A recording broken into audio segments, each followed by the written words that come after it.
च्या कामाची कौतुक होऊन तुमचं पद आणि प्रतिष्ठाही वाढेल. नशिबाची पूर्ण साथ मिळाल्याने रखडलेले प्रकल्प पुन्हा सुरू होतील असं सांगितलं जात आहे. त्यानंतर कन्या राशीला या गोचरादरम्यान संमिश्र परिणामांचा अनुभव येईल. सुरुवातीला कामात काही अडथळे येऊ शकतात. आर्थिक बाबतीत चढ उतार पाहायला मिळतील, परंतु कठोर परिश्रमाच्या जोरावर तुम्ही परिस्थिती नियंत्रणात आणाल. कौटुंबिक जबाबदाऱ्या वाढतील, त्यामुळे धावपळ होऊ शकते.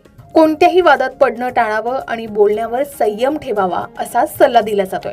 त्यानंतर तूळ रास, राहूच्या विशेष कृपेमुळे तूळ राशीच्या लोकांना भौतिक सुख सुविधा आणि साधनांमध्ये कमालीची वृद्धी होणार असल्याचं सांगितलं जात आहे. जसे नवीन घर, जागा किंवा वाहन खरेदीचे योग आहेत आणि तुमचे अनेक दिवसांचे स्वप्न या काळात पूर्ण होणार असल्याचं सांगितलं जात आहे. अशी शक्यता असल्याचंही सांगितलं जात आहे. स्पर्धा परीक्षांची तयारी करणाऱ्या किंवा उच्च शिक्षण घेणाऱ्या विद्यार्थ्यांना उत्तम यश मिळेल. समाजात तुमची लोकप्रियता सुद्धा वाढणार असल्याचं सांगितलं जात आहे. त्यानंतर वृश्चिक रास, कौटुंबिक आघाड्यावर हा काळ काहीसा वृश्चिक राशीसाठी आव्हानात्मक राहू शकतो. घरात विनाकारण मतभेद आणि क्लेश वाढण्याची शक्यता आहे. व्यवसायामध्ये अनपेक्षित चढ उतार येतील आणि गुंतवणुकीतून अपेक्षेप्रमाणे परतावा मिळणार नाही. पैशाची चणचण भासू नये म्हणून आधीच बजेट तयार करणं फायदेशीर ठरणार असल्याचं सांगितलं जात आहे. मात्र आरोग्याची काळजी घ्यावी. त्यानंतर धनुराशीला या नक्षत्र परिवर्तनामुळे प्रवासाची योग येतील, जे भविष्यातील आर्थिक प्रगतीसाठी फायदेशीर ठरू शकतात.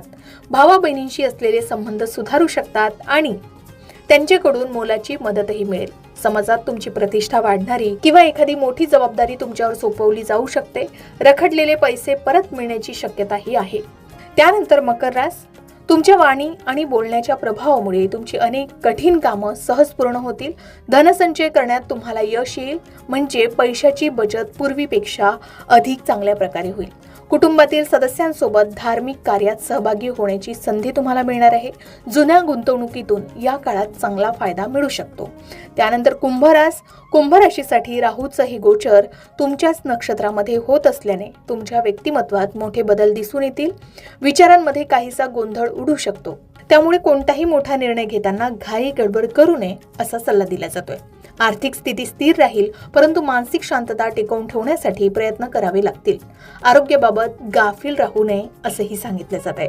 त्यानंतर मीन राशीला या काळात तुमच्या मनात अज्ञात भीती किंवा मानसिक अस्वस्थता राहण्याची शक्यता आहे.